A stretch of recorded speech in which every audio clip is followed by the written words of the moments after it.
The VP stakes just got even bigger as new news, I believe, is pointing toward Marco Rubio. I think you just follow the headlines and you start to see who's still in it. It does appear to be between Marco Rubio and JD Vance. There are reasons why I don't think it'll be JD Vance. We'll get into all these 2 or 3 reasons for Marco Rubio. See if you agree with me.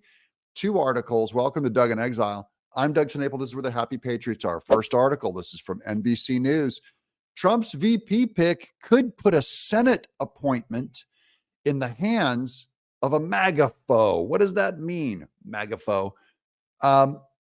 What's going to happen is if it's between JD Vance and Marco Rubio, because they're sitting in government right now, they're going to have to be replaced.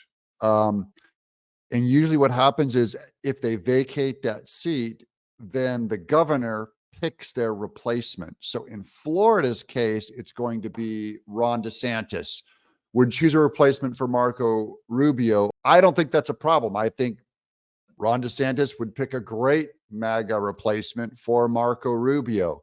Here's the tougher one. Mike DeWine would select a successor to JD Vance in Ohio. Both governors have clashed with Trump, but that is a ridiculous statement to say that Ron DeSantis has the same bad values as a rhino like Mike DeWine.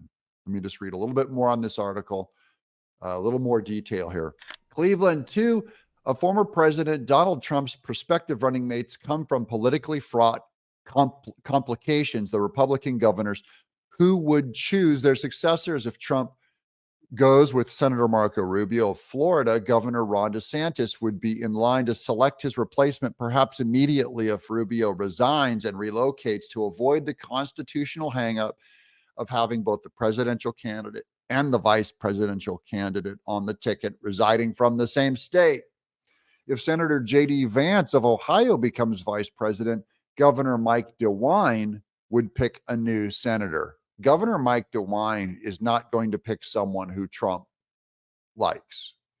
In Ohio, Trump campaigned vigorously against DeWine's endorsed candidate, Senator Matt Dolan, in a recent GOP Senate primary, branding DeWine as a crusty establishment avatar and rhino or Republican in name only. Many believe Dolan, who lost the primary to Trump-endorsed Bernie Moreno, would be on DeWine's shortlist to succeed Vance. So see, MAGA enemy replaces Vance, making him trouble.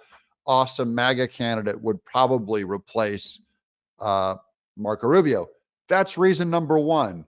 Here's reason number 2. Let's go to this other article I have. This is from CNBC.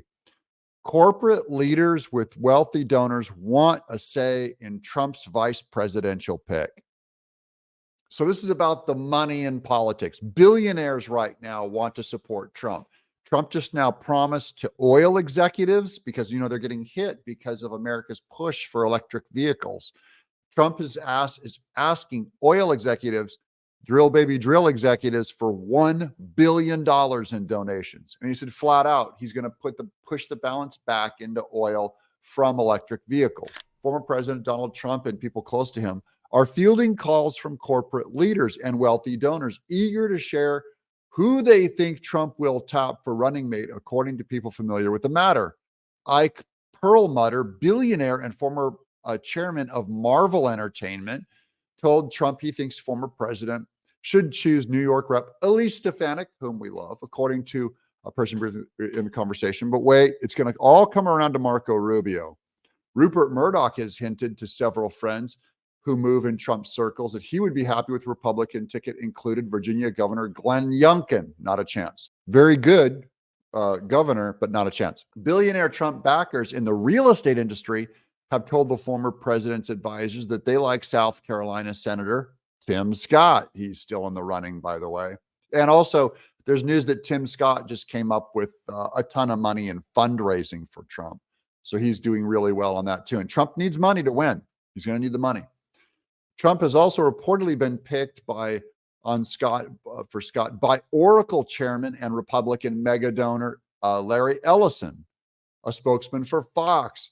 which still handles Murdoch's press requests, declined to comment. A spokesman for Perlmutter did not return requests for comment from CNBC. So no one is commenting on this in public, all these billionaires. And here's the last part. Florida Governor, GOP Senator Marco Rubio's popularity was on display last weekend at the Four Seasons in Palm Beach, where wealthy Republicans gathered for the spring meeting of the Republican National Committee. Now, this is according to people on the ground.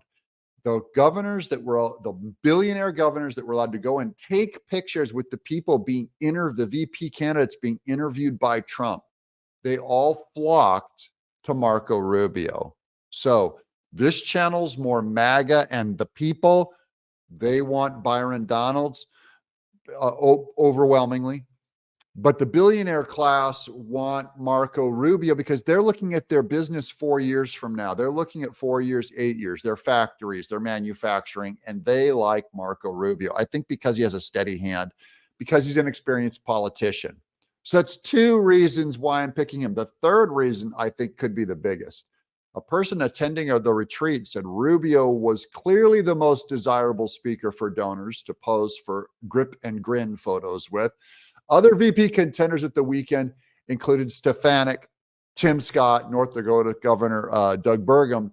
Well, among his wealthiest donors, they're the most queasy about Vivek Ramaswamy, just because he's kind of a chaos agent, and that's not what business is ever looking for. They want a steady hand. And I think Vivek Ramaswamy has been exaggerated as the potential for being a vice president pick. Yeah, many of the billionaire class have said they flat out will not donate if it's Ramaswamy. The main thing is Trump is slow walking his VP pick. He's not going to, he can just run on it. You know, it's going to be put a lot of juice in his campaign. But biggest thing is Marco Rubio speaks Spanish. So he was doing fundraising for Trump in Spanish, speaks it fluently. And the Spanish vote is huge. They're the largest minority vote in America. And we're talking about legal citizens. Perhaps in 2028, it might be illegals voting by then. We're going to get into those illegal votes, which the Democrats are trying to push through right now. Republicans like Mike Johnson, we just did a video of, are trying to stop their vote.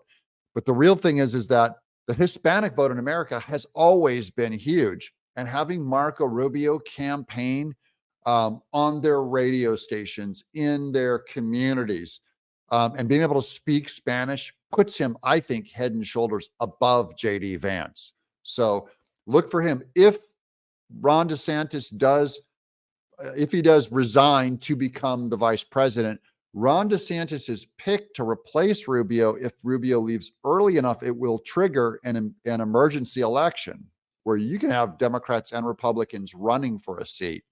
So even that appointment on either side is always going to be temporary.